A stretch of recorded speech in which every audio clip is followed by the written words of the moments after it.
O que respondeu o então ministro Barroso sobre os questionamentos do Bolsonaro, aquele Bolsonaro que fazia questionamentos às urnas e à segurança das urnas. Ele diz o seguinte: aquele sistema jamais entra online e é inserido em cada uma das 500 mil urnas eletrônicas um pendrive. Portanto, é um sistema inhackeável. Ele é infraudável e inhackeável. Selo Xandão de qualidade, selo Barroso de qualidade, selo Gilmar Mendes de qualidade. E quem ousar... Fala pessoal, sejam muito bem-vindos, o meu nome é Bruno, começando mais um giro de notícias, mas antes eu peço que você se inscreva no canal, deixe o seu like, compartilhe o vídeo e ajude esse conteúdo a chegar a mais pessoas. Bora para o vídeo!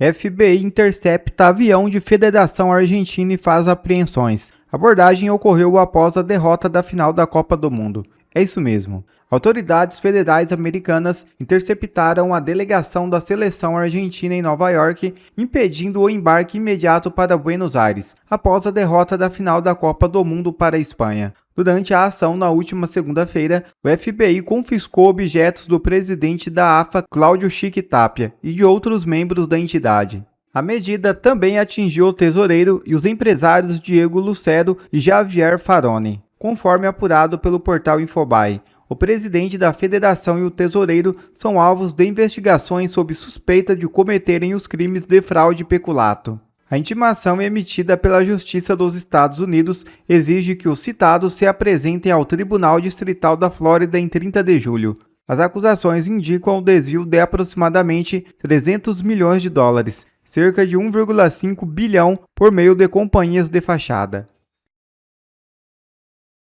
Ministros do STF pressionam o TSE para atingir Flávio Bolsonaro. É isso mesmo.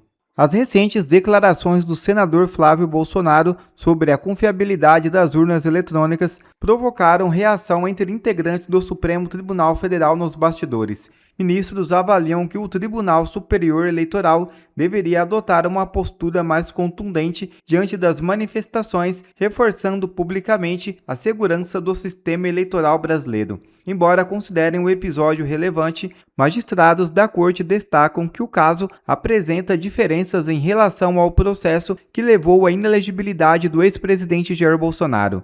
Na avaliação de integrantes do STF, o contexto, a dimensão e as circunstâncias das declarações não seriam idênticos aos fatos analisados anteriormente pela Justiça Eleitoral. Ainda assim, segundo informações publicadas pelo jornal O Globo, há entendimento em parte dos ministros de que questionamentos sobre a credibilidade das urnas eletrônicas não devem ser minimizados. Para esse grupo, a resposta apresentada até o momento pelo TSE não teria sido suficiente diante da repercussão do episódio. Questionar as urnas é algo gravíssimo. É proibido no Brasil. Bela democracia. Mas a pergunta é, por que eles temem tanto que questione as urnas? Será que o sistema brasileiro reúne essas condições? Será que existe acesso privilegiado de pessoas dentro do sistema? Será que o Alexandre de Moraes conduziu o processo em 2022 e era presidente do TSE? Que durante anos, e até hoje, como nós acabamos de ver o Gilmar Mendes fazer, milhões de brasileiros que levantaram dúvidas sobre a segurança das urnas eletrônicas ouviram algumas respostas prontas que foram repetidas ad nauseam. Coisas como: a urna não tem conexão na internet, então não pode ser invadida. Ou então, isso é bobagem, o Brasil tem o sistema de votação mais seguro do mundo. E eu não falo essas coisas da boca para fora, não. Vejam, por exemplo, o que respondeu o então ministro Barroso sobre os questionamentos do Bolsonaro, aquele Bolsonaro que fazia questionamentos às urnas e à segurança das urnas. Ele diz o seguinte: aquele sistema jamais entra online e é inserido em cada uma das 500 mil urnas eletrônicas um pendrive. Portanto, é um sistema inhackeável. Ele é infraudável e inhackeável. O Barroso, com seu grande conhecimento de técnico, né, todo mundo sabe que o Barroso é um grande programador Unisys, né, a gente sabe disso. A regra no Brasil, então, é essa. A gente tem questionamentos pertinentes que nunca foram respondidos, e a única posição que nos deram até hoje sobre a segurança eleitoral do Brasil é pode confiar que as urnas são seguras. selo Xandão de qualidade, selo Barroso de qualidade, selo Gilmar Mendes de qualidade. E quem ousar dizer que isso não é uma resposta aceitável e que as urnas eletrônicas estão, sim, sujeitas a falhas, invasões, como qualquer equipamento tecnológico, essa pessoa é sumariamente excluída do debate público, ele é ostracizado ou até mesmo preso. Entendido esse fato, eu preciso contar uma história, porque eu quero ligar isso à situação do Brasil. No dia 16 de julho, o presidente dos Estados Unidos, Donald Trump, apareceu em rede nacional nos Estados Unidos para anunciar a divulgação de documentos de inteligência até então classificados em sigilo sobre a vulnerabilidade em sistemas eleitorais. Entre esses documentos estavam um relatório da CIA inteiramente dedicado à Venezuela, a Smartmatic e as capacidades desenvolvidas pelos regimes do Hugo Chávez e do Nicolás Maduro de manipular sistemas eletrônicos de votação.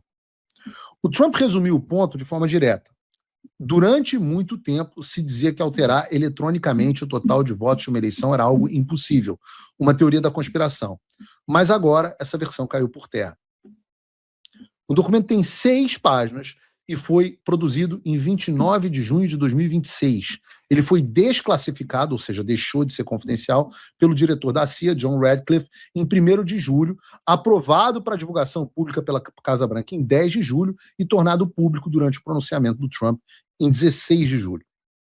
Agora, semana passada, o título do relatório pode ser traduzido como Resumo de relatórios selecionados de inteligência produzidos entre 2004 e 2020 sobre as capacidades venezuelanas de manipulação do voto eletrônico. Nesse documento, a CIA afirma que os relatórios de inteligência documentaram preocupações persistentes com a manipulação de sistemas eletrônicos de votação pelo governo venezuelano. Segundo ele, as autoridades da Venezuela, só para contextualizar, Venezuela são aqueles caras amigos do Lula. Venezuela é aquele cara que o Lula chamou para visita oficial que o Lula queria na posse dele. São esses caras, tá?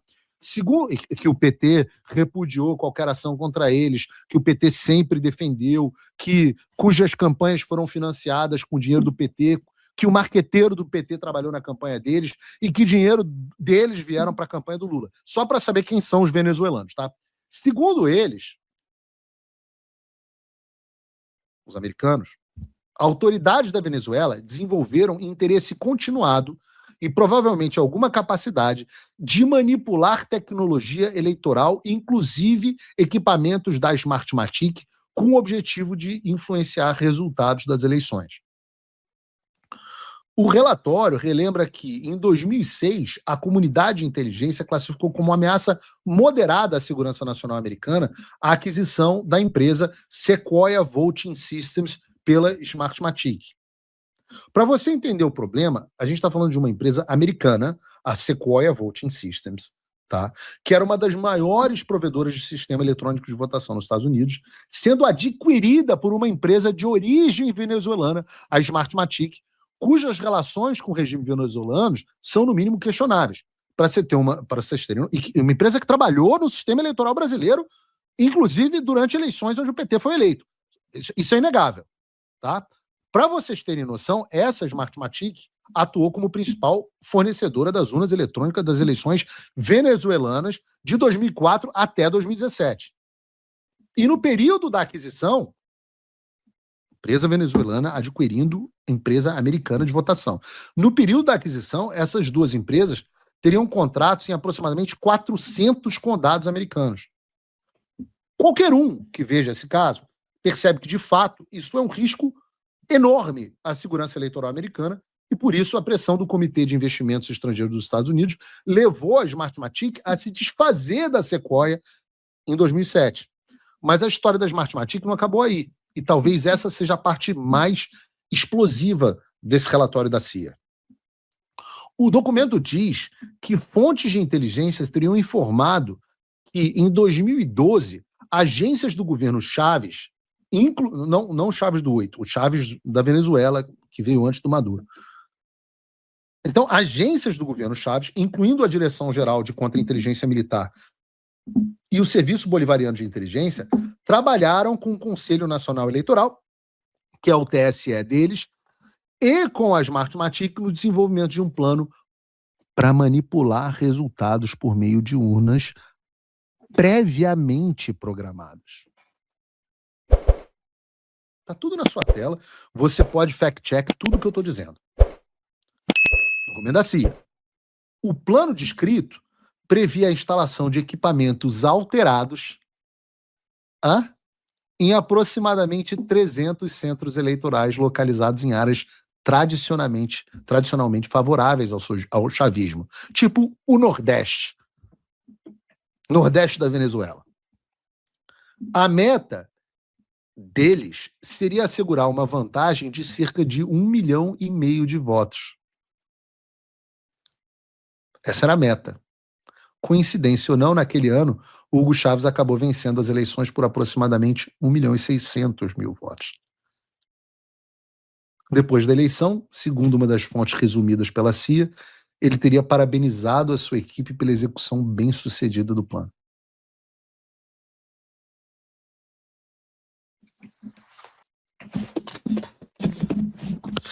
Estão entendendo qual era o plano? Estão entendendo que quando a gente fala assim, não é digitar uns... Não é que o Chaves... Estou falando do Brasil agora não, tá? Não tô falando do Brasil agora. É um regime de esquerda corrupto ligado ao narcoterrorismo, mas não estou falando do Brasil aqui agora, tá? Eu estou dizendo que na Venezuela, numa galáxia far, far away, numa galáxia muito distante, o governo da esquerda se aliou ao TSE deles para colocar urnas que nem precisavam de acesso à internet, porque estavam pré-programadas, e essas urnas foram colocadas em localizações estratégicas, não para alterar todo o resultado da eleição, mas para darem uma vantagem de 1,5 milhão de votos. Lembrando que a Venezuela é um país pequeno, qual é a população da Venezuela? 1,5 milhão de votos em direção ao Chávez e depois ao Maduro.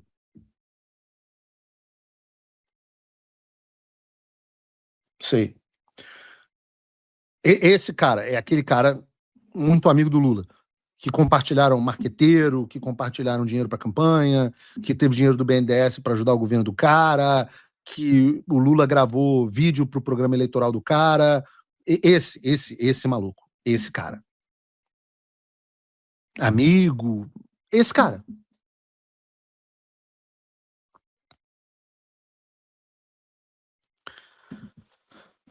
Eu fiz uma enquete aqui, se você confia no sistema eleitoral brasileiro. 6% das pessoas disseram que sim, 94% das pessoas que assistem o programa Paulo Figueiredo Show diziam que não. Eu não sei se depois disso que eu acabei de dizer, talvez alguma coisa mude sua opinião. O meu intuito aqui não é fazer clickbait, tá? Ou dizer algo que o relatório não afirma.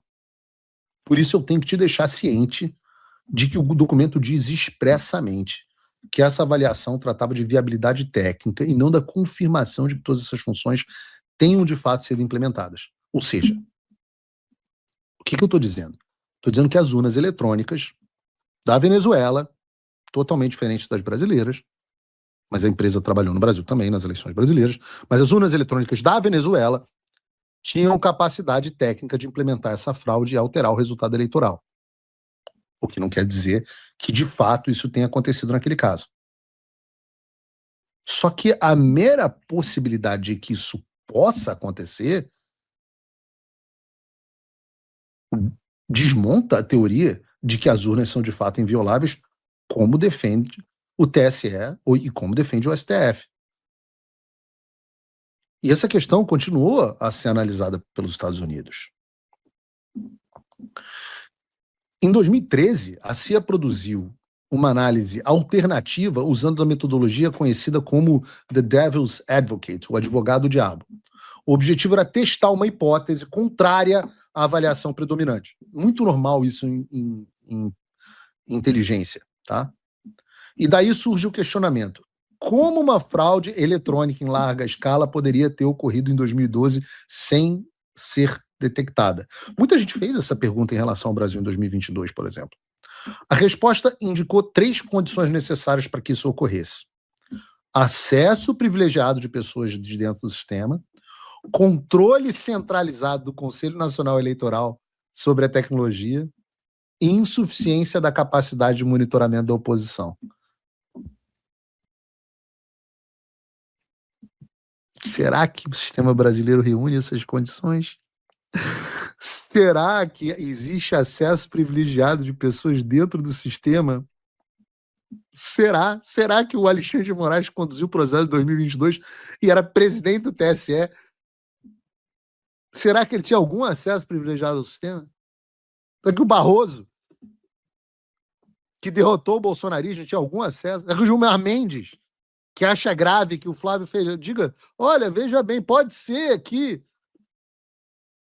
controle centralizado do Conselho Nacional Eleitoral, o TSE, sobre a tecnologia. Será que o sistema brasileiro é centralizado, auditado e certificado pelo próprio TSE? Será? Será que a insuficiência da capacidade de monitoramento da oposição existe no Brasil?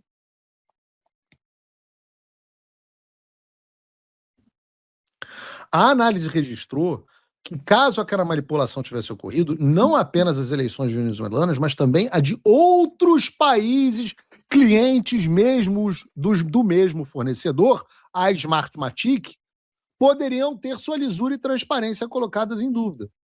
O que é muito interessante, porque se você fizer uma rápida pesquisa no Google pelos termos Smartmatic Brasil, você vai se deparar com um artigo de 2012, publicado no próprio site da Smartmatic, que afirma o seguinte: está na sua tela.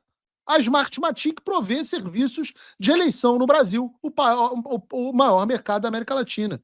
O contrato, válido por 12 meses e avaliado em aproximadamente 63 milhões de dólares, 130 milhões, 129 milhões, em homenagem a Viviane, cobre o recrutamento e seleção e treinamento de aproximadamente 14 mil profissionais. Esses profissionais do Brasil, das eleições, 14 mil foram treinados por essa empresa de mutreta da Venezuela. Segundo o artigo do Smartmatic, o site da Smartmatic, eles fornecerão apoio técnico e operacional durante as eleições de outubro em mais de 480 mil sessões eleitorais espalhadas nos 5.568 municípios do Brasil. Que coisa boa! E o Flávio não pode perguntar nada. Uma reputação maravilhosa. Ele tem jura a campanha do Flávio. Vocês têm confiança integral, sabendo que a empresa que foi a principal fornecedora de tecnologia de votação na Venezuela por 13 anos, com capacidade e com evidência de fraude na própria Venezuela, também treinou quase todos os nossos profissionais participando de eleições? Realmente isso me deixa muito seguro que as nossas eleições são limpas e transparentes. Principalmente quando a resposta das autoridades a esses questionamentos é censura, prisão e perseguição.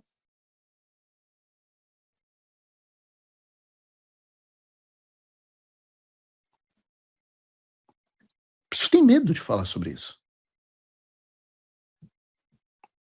E talvez um dos pontos mais assustadores disso tudo seja a complexidade da coisa.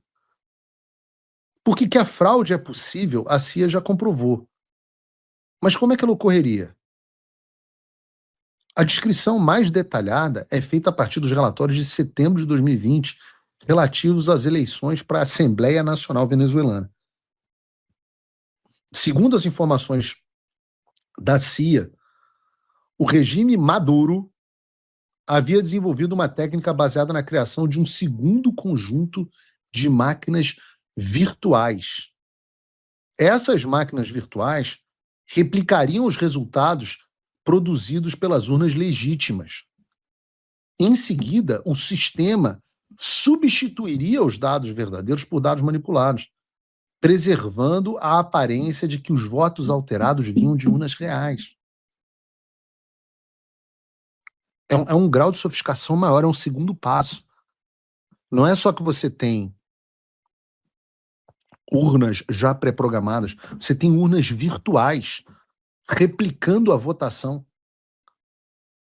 O plano envolveria replicar arquivos de hash. Hash é a impressão digital de um dado, enviados ao Banco Central de Totalização. Facilita muito se, em vez nos TREs, agora tiver tudo no TSE, né? E eles imitam máquinas, favoreciam o governo, subscreviam arquivos associados a equipamentos favoráveis à oposição e faziam com que os votos modificados parecessem originados de urnas legítimas. Cara, isso é de uma complexidade. É um esquema tão complexo que o relatório diz o seguinte: essa técnica permitiria, em teoria, que o governo venezuelano monitorasse e ajustasse os resultados em tempo real durante e após a eleição. Tipo, estamos perdendo. Ah, manda agora os dados do Nordeste. Aí entram umas maquininhas falsas e... Estou lendo o relatório da CIA. Essa parte do Nordeste não, mas ele diz o seguinte: os relatórios indicavam que a tecnologia de máquinas virtuais seria empregada para realizar essa manipulação ao mesmo tempo em que evitaria a detecção por meio de procedimentos padrão de auditoria.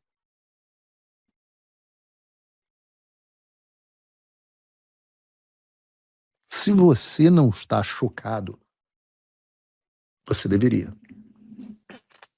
Porque, para além de qualquer dúvida, o que o relatório da CIA nos mostra é que fraudes em sistemas eletrônicos de votação são absolutamente possíveis. E quem fala que não, ou é mentiroso, ou é burro, ou é mal intencionado. Nessas 3 categorias, eu não acredito que o Barroso seja burro. Então sobra mentiroso e mal intencionado. Ora, como é que você pode dizer que as urnas são infraudáveis e hackeáveis em pleno 2026? Como diria o meme do Toguro, o ano da tecnologia. Ah, mas não tem conexão com a internet, então não dá para hackear. É mesmo? Vamos dar uma olhada, vamos só para estudar alguns casos. Um caso clássico é o da Stuxnet. A Stuxnet é um malware criado pelos Estados Unidos em parceria com Israel, que foi empregado em 2011. Que nem era tanto o ano da tecnologia assim, né? 2011. Mas os americanos criaram isso para infectar e comprometer a capacidade nuclear iraniana. O Stuxnet danificou cerca de 20% de todas as centrífugas do programa nuclear iraniano, fazendo com que eles girassem loucamente fora de controle ao mesmo tempo em que enviava dados falsos aos operadores para dizer que estava tudo funcionando perfeitamente. E sabe o que é melhor? O Stuxnet não precisa de nenhuma conexão com a internet. Basta uma porta USB e um pendrive para colocar o malware. O que é muito engraçado, porque o argumento do Barroso é justamente que a urna é segura porque não tem conexão com a internet e é tudo feito por um pendrive. Então o programa nuclear iraniano é hackeável e foi invadido por um dos malwares mais complexos do mundo. Mas as urnas não, as urnas são hackeáveis. Pega outro caso, o dos caças F-15 americanos. Em 2019, a Força Aérea dos Estados Unidos entregou a hackers éticos, né, que é aquele hacker do bem, em um teste autorizado, um equipamento operacional de transferência de dados do caça F-15, que é o que faz uma empresa que está querendo realmente testar, um organismo que está realmente querendo testar a sua segurança. Ele contrata os melhores hackers e fala assim: meu irmão, invade essa porra aqui. Caça F-15. Em 2 dias, esses hackers encontraram uma série de vulnerabilidades em um dos caças mais tecnológicos no mundo e que, se fossem exploradas em um cenário de guerra real, podiam ter desativado completamente o sistema que coleta dados de câmera e sensores enquanto o caça está voando. Então, os caças F-15...